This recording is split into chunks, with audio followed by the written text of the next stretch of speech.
להצלחת כל עם ישראל, לרפואה שלמה של יונתן בנימין בן פנינה.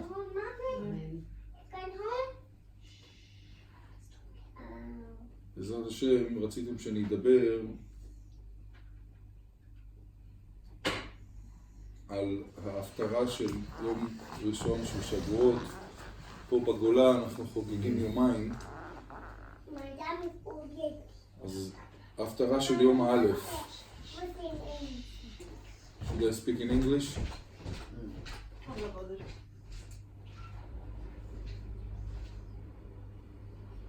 אז אני אדבר בעברית.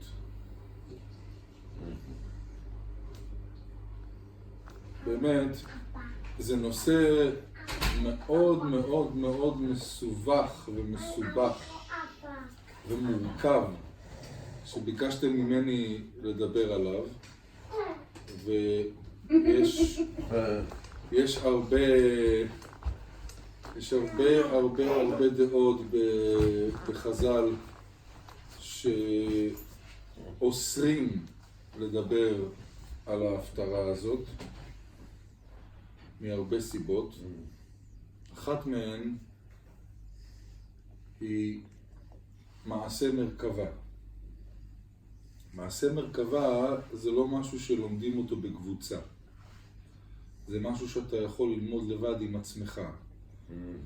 אם ירצה השם, הוא יעזור לך להבין את הדברים שאתה לא מבין, או את הדברים שאתה צריך להבין. אומרים בכל פעם שאדם לומד תורה, אפילו לבד, הקדוש ברוך הוא מתיישב לידו ולומד איתו תורה. כל פעם שאדם פותח ספר ורוצה ללמוד משהו, רוצה ללמוד תורה, תורה לשמה, באמת רוצה לשבת וללמוד תורה, הקדוש ברוך הוא יושב מולו ומלמד אותו ועוזר לו. בגלל זה אומרים לך תקרא 4 פעמים כל דבר, לא פעם, פעמיים, 4 פעמים. וכשמהשמיים רואים שאתה מנסה להבין ומתאמץ, וזה באמת נקרא עמל התורה, שאתה שובר את הראש ואתה לא מבין, אתה לא יודע מה רוצים ממך. בסוף אתה מגיע לחקר האמת, ואתה מקבל מהשמיים חוכמה, בינה ודעת, להבין את כל מה שחשבת שאתה לא מבין. וזה מסוג הפרשות שבשיעורי קבלה, תורת הנסתר, מלמדים. וכדי לנסות להבין את ההפטרה הזאת וללמד את ההפטרה הזאת, צריך להיות אדם מקובל, אדם שמבין בקבלה, אדם שמבין לא רק בפשט. אני, מה שחשבתי לעשות, בעזרת השם יתברך, זה לדבר איתכם על הרבד הכי פשטני והכי פשוט ביותר של ההפטרה, ומיד לעבור לכמה דברים אחרים שלא פחות חשובים. קראתי אתמול באיזשהו מקום שאם אתה מתעסק בסיפורי צדיקים, תקשיבו לזה טוב טוב, יש לזה מעלה לא פחות חשובה, אם לא יותר חשובה, מאשר להתעסק בנושא המרכבה. ברמה הזאת, סיפורי צדיקים, שאדם יכול, זה יכול להשפיע עליו יותר. יש אנשים שיכולים ללמוד את זה ולאבד את הצפון, ולאבד קצת דעת. כי כדי להסביר בצורה מוחשית, או לתאר משהו בצורה פיזית, על הקדוש ברוך הוא, יש כאלה טוענים שזה כפירה בקדוש ברוך הוא. אסור לאדם לעצום את העיניים ולדמיין איך נראה בו העולם. אז אחת השאלות המאוד פופולריות שצצות פתאום זה איך יכול להיות שכתוב בתורה שיד השם וזרוע נטויה, מה, לקדוש ברוך הוא יש ידיים, יש זרועות? ממש לא. אלה הם דימויים מאוד פשטנים כדי לתת לנו להבין בדרך שלנו מי זה הקדוש ברוך הוא ואיך הוא מנהל את עולמו. ונושא המרכבה הוא נושא מאוד מאוד מסובך. וההפטרה הזאת, אני אתייחס אליה כרגע עכשיו בחלק הראשון של השיעור. אנחנו נתייחס אליה ברבד הכי פשטני שיכול להיות. כתוב, ויהי ב30 שנה ברביעי ב5 לחודש, כן? יחזקאל היה נביא, שהוא ראה מראות אלוקים. גם ישעיה היה נביא, וגם הוא ראה מראות אלוקים. כמעט דומים מאוד ליחזקאל בן בוזי הכהן. ליחזקאל היה אבא, קראו לו בוזי. בגלל זה קראו ליחזקאל, יחזקאל בן בוזי הכהן. יחזקאל מספר על מראות אלוקים בהפטרה הזאת. הוא מספר מה הוא ראה. מה שבאמת מפתיע בהפטרה הזאת, שיחזקאל ראה את מראות האלוקים מחוץ לארץ ישראל. קיים לנו, ידוע לנו, שהשכינה לא שורה אצל הנביאים מחוץ לכותלי ארץ ישראל. השכינה שורה אך ורק בתוך תחומי ארץ ישראל. ופה זה באמת מקרה מאוד מאוד מיוחד שהמפרשים מסבירים אותו בדרך מאוד פשוטה. בגלל שהוא התחיל וקיבל את הנבואה בארץ ישראל, אז נמשכה נבואתו בחוץ לארץ. הוא יושב ומספר וחוזה את חורבן בית המקדש השני. והוא מספר לנו בכל ספר יחזקאל, זה רק חלק מאוד קטן, יחזקאל א', יש יחזקאל כ"ג, כ"ד, זה ספר שלם של יחזקאל. הוא מספר לנו שם גם על איך ייראה בית המקדש השלישי שעתיד לבוא מן השמיים. וכל עניין הנביאים זה נבואות השם יתברך שהוא מסר לנביאים, שהנביאים ימסרו לנו. ההבדל זה שעם משה רבנו הקדוש ברוך הוא דיבר פנים אל פנים. ממש כמו שאני מדבר אליכם, להבדיל ביליוני הבדלות, כמו שהאדם מדבר לחברו, ככה דיבר הקדוש ברוך הוא עם משה רבנו. ואיך הוא דיבר איתו? הוא דיבר איתו באספקלריה המהירה. אני לא אכנס לזה כי זה גם גדול עליי אפילו להסביר את זה. והאספקלריה המהירה זה לא משהו שיחזקאל עצמו הצליח להסתכל בו ולראות מתוכו את הנבואה. אז איך הקדוש ברוך הוא הראה לו את הנבואה? הראה לו במראות בחלום. ככה הקדוש ברוך הוא התגלה אליו. מה ששל משה, בגלל זה משה נקרא אבי כל הנביאים, כן? אצל משה זה היה ממש face to face, as we say. ויחזקאל מתאר לנו איך נראית המרכבה. המרכבה, במילים שלי, כל מה שאני אומר פה זה במילים שלי, שלא חז ושלום, אני משנה מחז"ל, או אני משנה מספרי קודש, אני מנסה להסביר את זה בצורה הכי פשוטה שאפשר, וזה כל זה במילים שלי. המרכבה היא כביכול כיסא הכבוד שהקדוש ברוך הוא יושב עליו. אפילו שלא שייך להגיד שהקדוש ברוך הוא יושב על כיסא, כי אין לו גוף ואין לו דמות הגוף. הרבה אנשים טועים ואחרים מטעים אותם עוד יותר, וזה חשיבה די לגיטימית אולי בגלל שגדלנו בצורה הזאת, אני מדבר על עצמי. לחשוב שיש משהו שקשור פיזי בקדוש ברוך הוא.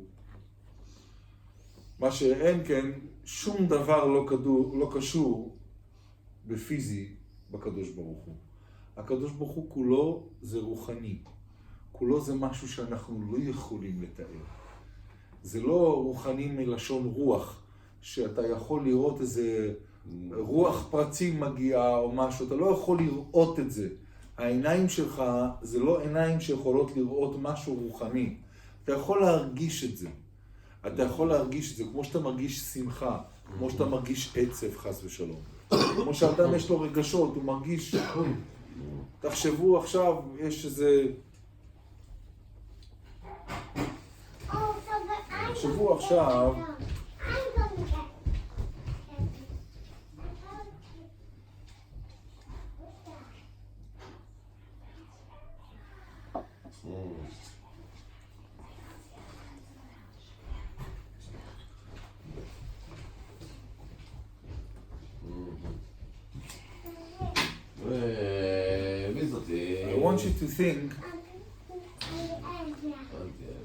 I want you to think about something that make you happy so much. Let's say you have two friends that you know that they are really good friends, and you see that they had a big fight between them, and you can see that it's getting worse. And you can see that these guys, if you're not going to do something, they're probably not going to speak with each other for the rest of their life. And you go to one of them. And you ask him to make peace. And he tell you, never. This guy, I finished with him. And the other guy tell you, whatever happens, I don't care. That guy, I'm not going to say hello to him even. And you go to this guy's house and you visit him and you ask him and you beg him, please, Leman Shalom, for the sake of peace. Try to make a peace between you guys. Please, he didn't mean to say anything. No, it's a Yetzer Hara. It's Maaseh Satan. Please don't listen to him. Don't worry, he loves you so much. And you try to make peace. And it's not working. And you're trying very hard. And suddenly you have a brilliant idea how to bring them up together. And from Shamayim they gave you a bit of a sechel, how to bring them back together. And you go back again and suddenly it works. And you manage to do peace between these two friends. What is the feeling that you have that you saw how much they hate each other, and now when they come into synagogue you see how much they love each other? Every time you sit in the synagogue and you see both of them, you feel so good with yourself that you were the one who made peace between them. That feeling I can't describe with money. I can't describe physically the feeling. I can only describe the feeling emotionally. And whatever I describe to you emotionally, you never understand or you never feel what this person who did the peace between them felt. When we speak about Hashem, we can't really describe Hashem in words. We can't really say, Chas v'shalom, the size of Hashem, the form of Hashem, the look of Hashem. There's no such a thing. Hashem is everything. Hashem is everywhere. Hashem is not something that is limited in his size. But Hashem can limit himself if he wanted to. How? Hashem is so big and so huge, not in terms of size, in terms of Hashem himself. He is the creator of the world. He can do everything he wants, and yet listen to that. He decided to build this world and to deal with people like us. In order to deal with us, he kind of, I'm saying kivyachol, it's kivyachol, try to understand in the words of kivyachol, he shrinked himself in order to come down to this world, to bring the Shekhinah to this world. And he asked us to build the Bet HaMikdash so he can kind of metzamtzem himself. In all the book of the Kabbalah, you see the word metzamtzem, shrinking himself. Very famous word in all the books of the Kabbalah, of the Ramchal, of any other books of Kabbalah. That Hashem Kivyachol, what does he need us? He builds worlds, he creates the endless universe. So can you imagine who is Hashem? You can't even imagine, you're not allowed even to imagine. You can't put a size chaz v'shalom to Hashem, you can't put a picture, you can't describe Hashem. Hashem is above nature. Is nothing completely to do to physical. Nothing. He's got an endless power. He can be everywhere. He can split himself to a billion places in one place. He is everything, and he can do everything.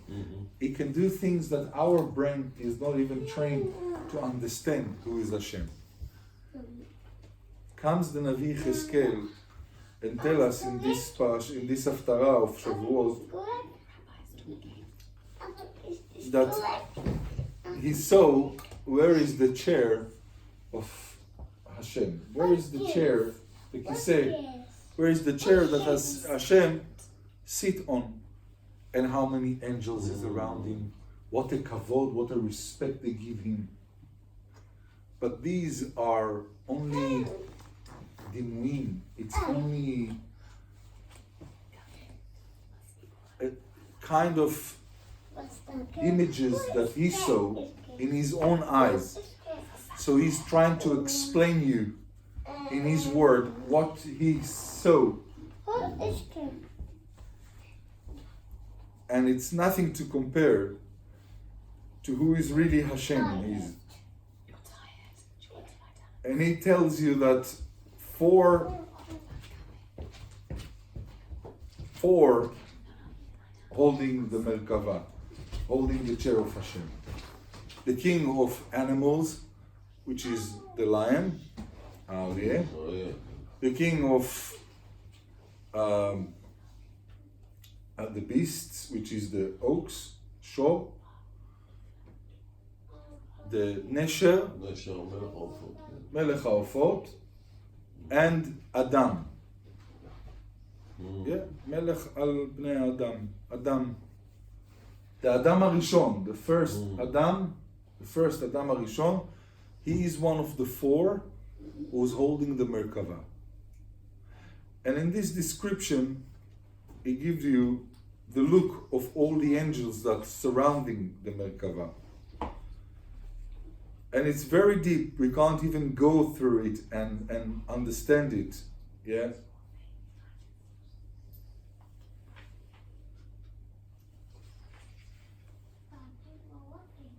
And this is just to show the glory and the kavod of Hashem. The whole idea of this haftarah is just to tell you and to give you a bit of understanding what the kavod that Hashem is getting in His world, the kiseh kavod. It's a musag, it's a meaning, rather than physically a chair that Hashem's sitting on. Hashem doesn't need a chair to sit on. We always say, Ayeh mekom kevodo la'aritzo. In Musaf, we say, Ayeh mekom kevodo la'aritzo. Where is the place that we can admire Hashem? And Hashem let Yecheskel, in this haftarah, to see through the skies, yeah, as he mentioned in the beginning, that he saw that all the skies opened, niftechu ha-shamayim, va'er'e mar'ot elokim, and I saw images of Hashem. Not images in terms of how Hashem looks like, images of how all the the people around, all the malachim around Hashem, all the kavod of the kisei kavod of Hashem, Hashem let him see that. And he describes it here. What did he see? When Hashem opened the sky for him to show him. You know, when Hashem gave the Torah in Har Sinai, there is 7 curtains dividing between us and Hashem, and all 7 were open, and Am Yisrael looked upstairs and saw that only Hashem is sitting on Kisei HaKavod. And that's why it says in the Torah, and it's under the pasuk, En od milvado. En od milvado. There's nothing apart of Hashem there. In Am Yisrael, we had a king called Menashe. The king Menashe, we're not going to go through what he did, how he did, but he used to do avodah zarah, and he was a big Talmid Chacham. Let me tell you, he was phenomenal in the Torah. Over there, at the time that he was, there was a Yetzer Hara. You know, a side story, in the Gemara it says, how come that Rabbi Yossi told him, how come that he, King Menashe, how come he did Avodah Zarah? A king in Am Yisrael doing Avodah Zarah. So Menashe came to him in his dream and told him, if you be in my generation, you would lift up your dress. Dress, it's not a dress like a woman dress. Dress because like the Kohanim, they used to have like a, I don't know how to say it in English, it's not... Outfit.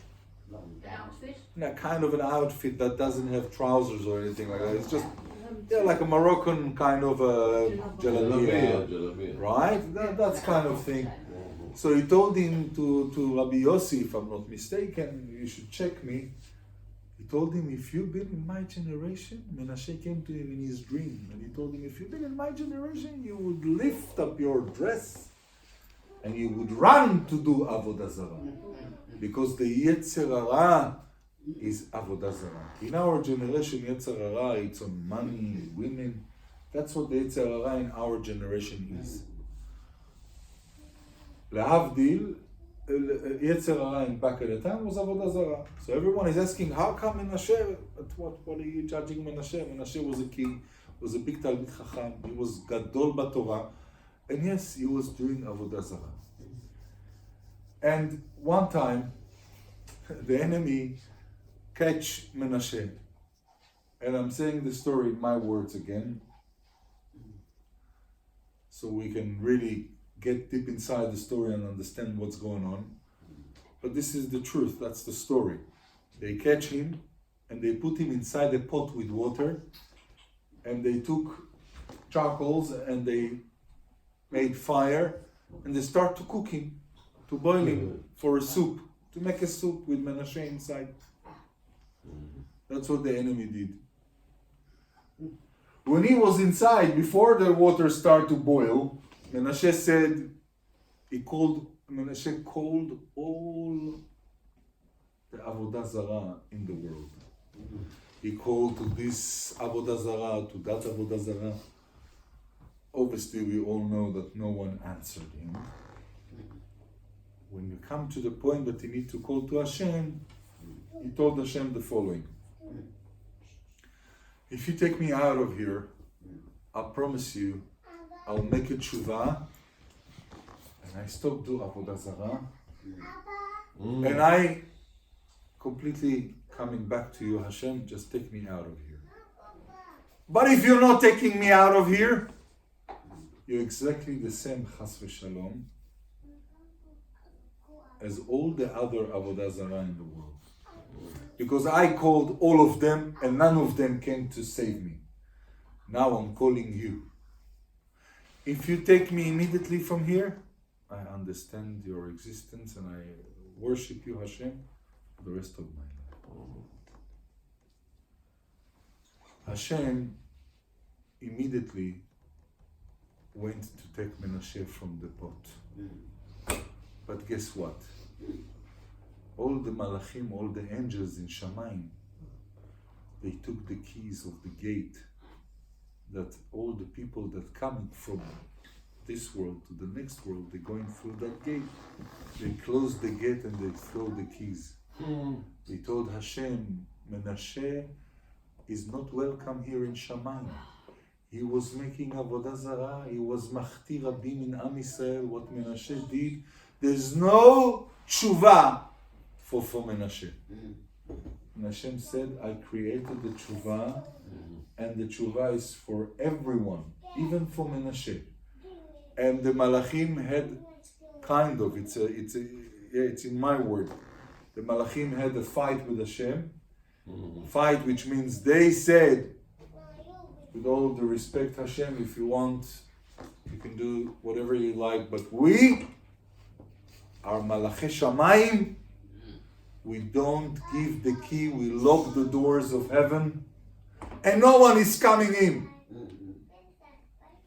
Hashem went back to his chair. Why? Because no one knows where is Hashem sit. How do we know that? We say in the Tfilat Musaf, Aye mekom kevodo laritzo. Where is the place that I can go and admire Hashem? Where is he? And all the malachim don't know. So Hashem went to his place where no one knows where it is. וחתר חתירה מתחת לכיסא הכבוד. And this מרכבה, מעשה מרכבה that we mentioned here today, Menashe was brought up to Shamayim because Hashem went to sit on his chair, כביכול, and he put his hand underneath his chair and he lifted up Menashe from this spot and he put him next to him to sit next to Hashem, and he told him, now I want to see you making tshuva. And Menashe did tshuva. He was chozer b'tshuva. Menashe did tshuva. And look what Hashem needed to do. Obviously, if Hashem wanted, he could destroy all the angels and open the gates of Shamayim. Hashem is the Lord of the universe. But Hashem didn't want to have a debate with the Malachim. He told them, okay, I understand where you're coming from. That he did so many bad things that you don't want him to be here in Shamayim. But you know what? There's nothing that can stand against the tshuva. If a person wants to be chozer b'tshuva, especially when he's telling me, if I'm not coming, he count me chaz v'shalom like all the others. He put his hand underneath his chair and he lifted him up and he told him, now make tshuva. And Menashe did the tshuva. כיסא הכבוד, the מעשה מרכבה, it's the secrets of the Torah, where we're not allowed even to go there. We're not allowed even to step there. We're not allowed even to speak about it. Why do we have these descriptions of how Hashem looks like? Not in a look, chas v'shalom. Not in an image, chas v'shalom. Well, everything here doesn't say how Hashem look like. It says how look the people who holding his chair. The angels that holding his chairs. One with 4 wings, one with 6 wings. The angels have only 1 leg. By the way, we learn in Filat Shmonaseh, why do you see people putting their legs together, their feet together? Because they need to imagine that they have 1 leg. When the Malachim come to speak with Hashem, just to let you know, their leg is upstairs, up, down, and the face is down. They don't speak like I speak to you. They speak when they are. So you need to imagine that you have 1 leg when you daven Shmona Esrei. You need to imagine that you are upside down. I don't want to confuse you. This shiur, if I start, I will confuse you completely. I don't want even to start. I just wanted to give you a bit of a test, a bit of a understanding what is it all about. So all this description is just to tell us the kavod of Hashem. And inside of it, there is a a lot of secrets of what will happen because it's a nevuah, it's a prophet. So what will happen when Mashiach will come? There's a lot of secrets inside, plant inside this especially this Haftarah, and the whole book of Yechezkel, by the way. And I just tell you that when Yetziat Mitzrayim occurred, we said that מה שראתה שפחה על המים לא ראה יחזקאל בן בוזי. And people don't understand, they don't connect between the two. Who is this Yechezkel ben Buzi they're speaking about? Is the same Yechezkel Buzi that we're speaking about? Yes. So, when Hashem show himself in Yetziat Mitzrayim, when he split the sea, a shifcha, a woman who was, let's say, washing her clothes on the water, shifcha, that was on the water, לא ראתה מה שיחזקאל בוזי ראה על המים. She didn't see what יחזקאל בן בוזי saw. Which means יחזקאל בן בוזי, he saw the images and the מראות אלוקים. And the simple person in עם ישראל, שפחה בעם ישראל, ראתה מה שלא ראה יחזקאל בן בוזי על המים. What a נביא in עם ישראל, after a couple of thousands of years, in his book of Yechezkel, is right what he saw, מראות אלוקים, the lowest person in עם ישראל, when עם ישראל came out from מצרים, they saw more than him. The images, the מראות, what their eyes saw. ויראו העם את משה, ויראו את העם את השם, והאמינו במשה, והאמינו בהשם ובמשה עבדו. When they saw this, it was obvious for them. But the reason I'm saying it is that we are speaking about what a Navi, Yechezkel ben Buzi, saw.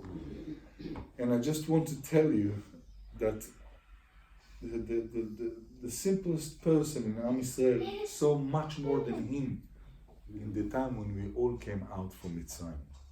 Just to give you a bit of understanding, what does it mean when a Navi see Mar'ot Elokim? And all this Mar'ot, it's not something that, you know, Hashem already said that if a person see me, he can't leave. Hashem limited our brain to understand what we need to understand, and he gave us a brain that is enough for us to run our life in this world. And I will finish this shiur by telling you a story that will reflect ourselves in this world and in the next world. And it will give us a bit of a balance to understand what is this world, what is the next world. What does it mean when we try to describe Hashem, who is Hashem?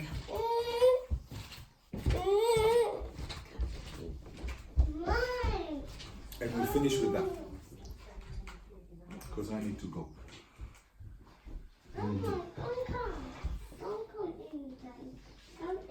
There was a rabbi, listen to that, there was a rabbi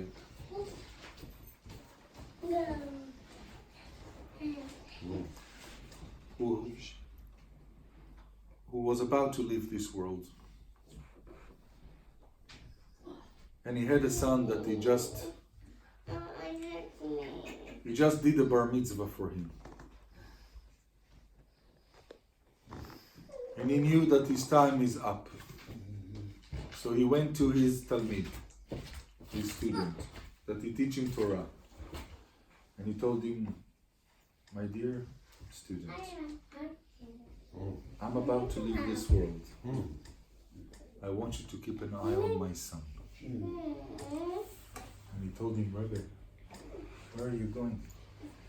He told him, it's time for me to go to the next world. And he told him, but Rebbe, who's going to teach us the Torah? He said, don't worry, Hashem will take care of you. But now it's my time to go. There's no one who can take care of my little boy. He just finished bar mitzvah now. I promise you, when I get to the next world, by the time my son will get married, I promise I will come back and tell you everything I saw in the next world. I'll discover you secrets from the next world. To tell you how is it going there, what's going on there. He told him, thank you, Rabbi. Don't worry, I'll keep an eye on your son. And they made this kind of a deal.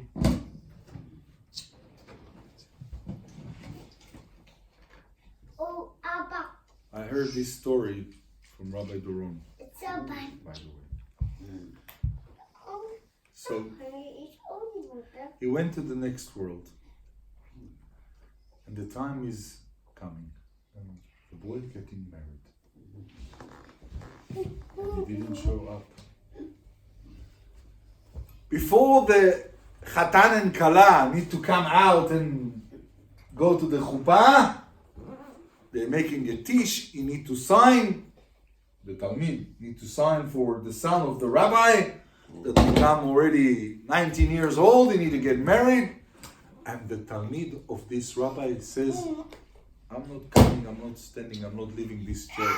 I don't care. They told him, what happened? He said, I don't care.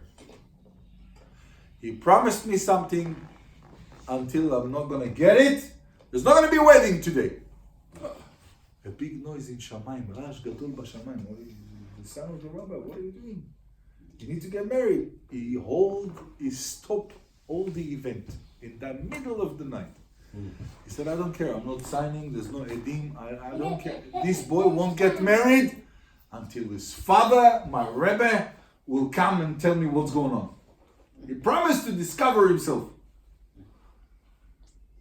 Everyone was shocked.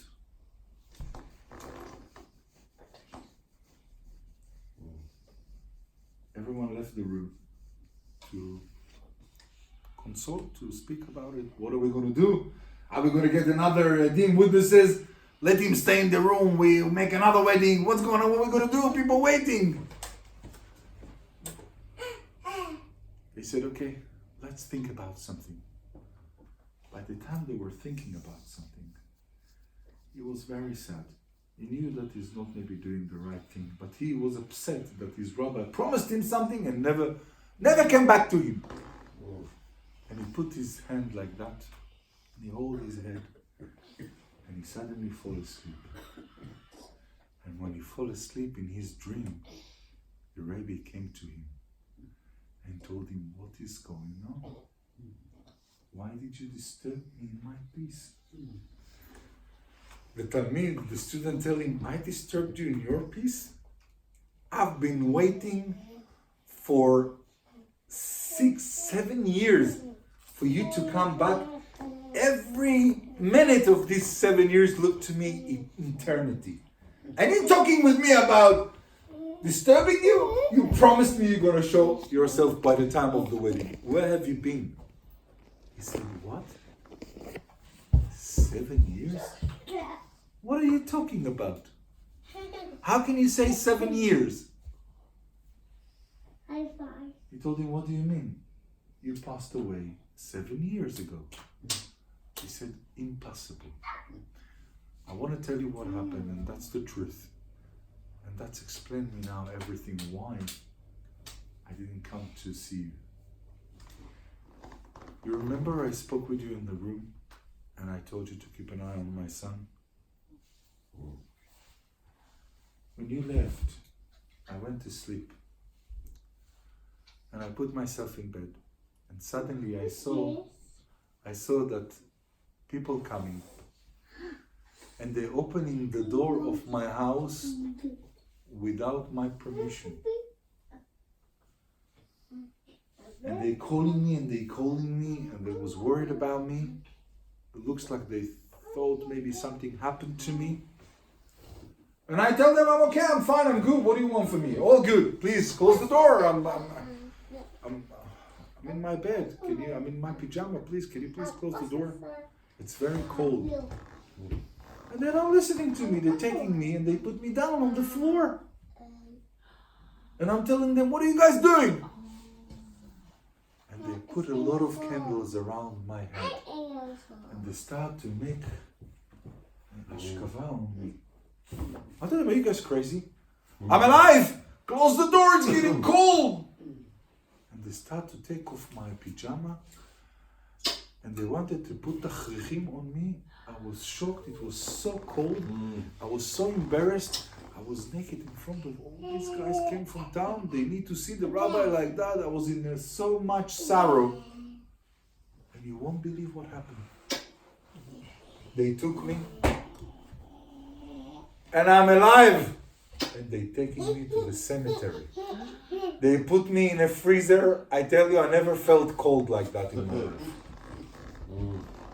And then came Chevra Kadisha, and I said, Chevra Kadisha, guys! The door of my house is opened, and I'm here in the freezer in Chevra Kadisha. Please do me a favor. I'm the rabbi of the town. A bit of respect. Get me back home. And they buried me alive. They pour sand on me, and I'm still breathing. But Hashem was with me. You know what I did? I wait for them to go. All left. I saw that all the crying and all the hespedim, everything finished. I start to dig a hole, and I came out from the cemetery. I jumped over the fence. As soon as I jumped, there was a car stopping. Two people came out and said, Rabbi, Rabbi, what happened to you? What are you doing with the tachrichim on you? Are you okay, Rabbi? I told him, yeah, I don't know what happened. Someone kidnapped me and he put the tachrichim on me. Okay, Rabbi, please get yourself dressed. Rabbi, we need you. What happened? We have a big debate. And we were driving down the road and we saw you jumping the fence of the cemetery. And we wanted to ask you, Rabbi, would you be a dayan, a shofet between us? Would you make a judgment between us? And he said, yes, please, why, by all means, why not?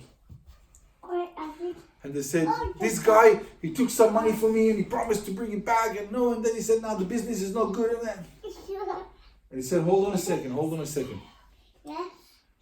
And he listened to that guy, and he listened to that guy, and he was thinking in the halacha, what is the psak? And he told them, guys, I really need to get Harry back home. But okay, according to the halacha, you need to pay him back. There's no she'ela. But it's okay if he will pay you within this certain amount of time. You don't need to fight. I'm paskin like that. This is my psak. This is my decision. That's it. He said, thank you, Rabbi, for helping us. Suddenly I hear from Shamayim, they tell me that I must reveal to you, because you have issues and you have problems, and I left you, and I need to come to speak with you and to reveal to you. And as soon as I revealed to you, you told me that you're not going to do the wedding until you're not going to see me, and then you tell me that it's 7 years gone by. How can it be 7 years?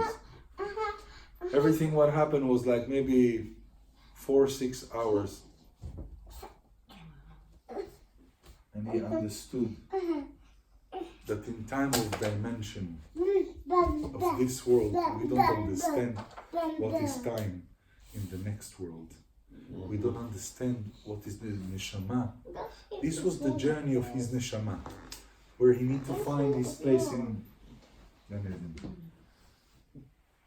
And he thought that it took 4 hours for him, in his eyes, the rabbi, Everything that I told you can't take more than 4 or 6 hours. But the kid was 13 and he became 20 almost, 19. That's a long 6-7 years. The neshama, wherever it goes, we can't even understand the time frame of the upper worlds. We can't even understand what is Hashem plan for this neshama. What is the journey of the neshama? We can't understand nothing. It's nothing to compare the time here and the time in Olam Haba. 2 different worlds. And we can see and we can learn a lot from this story. That we may think that we know. We may think that we heard. I want this one. But we never really understand. This one. What is it mean time in Olam Haba? This one. How much it's time compared to this Olam? Make it. And what is the journey that the Neshama is doing? And what is the tikkun that the Neshama needs to do? And apparently, he needed just to sort out these 2. And then he needed to go to his place. It was a very short journey for the rabbi. Rabbi was so tzaddik that all he needed to do is to go out from his grave, his neshama. Jump over the fence. Hashem was mezamen, was bringing those 2 people for him to do the judgment between them. He sorted them out. He correct everything he needed to do in this world. And he needed to go to his place to rest forever and ever. But for us in our world, by the time he did it in time frame of next world, it was 7 long years. Now we understand when we're trying to come and describe Hashem, how is the malachim, the angels around him, what kind of wings they have, how they look like, how they hold the chair of Hashem. We don't have even an understanding how to describe these things. We can say it in very thick words, in very thick lines. But we can not really understand. We don't have the ability to understand what is the greatness of Hashem, how big is Hashem, how strong is Hashem, and what Hashem is capable to do. Hashem is everything and everything is Hashem. Hashem is everywhere. Someone came to his friend and told him, "Where is Hashem? Can you show me?" And he told him, "I'll show you if you show me where is Hashem is not." איפה השם? תראה לי איפה השם הוא לא נמצא. Hashem is everywhere, and He's everything. And He doesn't have an image, He doesn't have a description. Chaz v'shalom, we can't give it to Hashem. We can, and it says, all the Mefarshim says, that whatever Yechezkel ben Buzi saw, he saw in the images of a human being. So he described animals, half made of fire, half made of flesh and blood. He described mar'ot, chashmalim, electricity, in, out. It's not things that we can even understand. But this is how we describe it as a human being. So we can understand a person that he describes something. We can't really get to the cheker ha'emet, to really to understand mamash, to explain. In order to do that, we need to disconnect our neshama from our body, because our neshama knows exactly who is Hashem, and our neshama can feel Hashem. And Hashem is more something that you feel, something that you know that is there, something that you feel its existence, not in a physical way, only in a spiritual way. There's no other way to describe it. That in order for us to connect ourselves to this world, we dress, we drive cars, we drink and we eat, so we are connecting ourselves to this world. Because without water, air, clothes, well, without clothes we can live, but without cars, without everything, we can also live. But without food, which this world is growing up, the food and the fruits and the vegetables. And we connecting ourselves physically, our body, connecting ourselves to this world by eating, by using this world, driving the cars, living in a house, putting heating on when it's cold. We're serving the body by using physical things from this world. In order to connect ourselves to Hashem, there's nothing physical that you can do. Yeah? Even when you're making Shema Yisrael and you're putting your hands on, you can say Shema Yisrael without putting your hands on. You can say Shema Yisrael with your eyes open. There's no halacha to say, close your eyes and make Shema Yisrael Hashem. No, people made it in order to concentrate, in order not to see other things. They said Shema Yisrael like that. Why? Because they want to concentrate, to be with themselves, to have nothing a part of Shema Yisrael Hashem Elokeinu Hashem Echad. So it come up like you want to say such an important pasuk from the Torah, which is lekabel ol malchut shamayim. So you're putting your hands and you cover your eyes and you are kind of concentrating and you're saying Shema Yisrael Hashem Elokeinu Hashem Echad. But truly you can say it with your eyes open. Even when you use your body, you're putting tefillin, you're putting a talit, you're wearing a hair cover, whatever you do in your life, physically, it's not physically, it's physically that you turn it into spiritually in order to connect yourself to Hashem. Because Hashem is all spiritual. And whatever you do spiritually is when you help a person that is in trouble. Is when you're making peace between you and your friend. Spiritually is when you help your wife, when you help your kids. Is when you're doing chesed, when you're donating money, when you go to shul, when you daven to Hashem. When Shabbat is coming, suddenly it's a different feeling. Suddenly the children have a different taste. Suddenly everything is different because it's got a kedusha, it's got a spiritual on it. Physical, to connect ourselves physically to the world. That's what we're doing every day. We wake up, we wash our face, brush our teeth. That's what we do. We take the car, we put petrol, we drive. That's how we connect ourselves to the world. How we connect ourselves to Hashem. How do we want to see Hashem? Not just in marot, in images of a nevuah, of a navi. We don't need to see Hashem because there's no physical in Hashem. A lot of people are saying why Hashem is not showing himself, to show himself in the world, to see himself. Because once you see Hashem, then first you can't live after. Second, if you saw him, then what do you tell me that you believe in him? It's very easy to believe in something that you see. Let's see you believe in something that you don't see, in something that you only feel. When you start to practice how to connect yourself spiritually, which the highest point of the week of turning from physically to spiritually is when Shabbat is entered. And the highest point when it comes out from spiritually to physically is when Shabbat is going out. Entering and going out. And these 25 hours, that's where we're feeling so special. And if a person keeps Shabbat and is really keeping Shabbat to all its forms, then we understand what I'm talking about. But when Shabbat comes, you feel someone special. And when Shabbat goes, then you feel kind of a bit of a sadness. Chabal. Unless you're so happy that you're coming back to the physically. Because you enter from physically into spiritually 25 hours, and then it goes back, exit to physically. If Shabbat is a heavy stone on you, then obviously you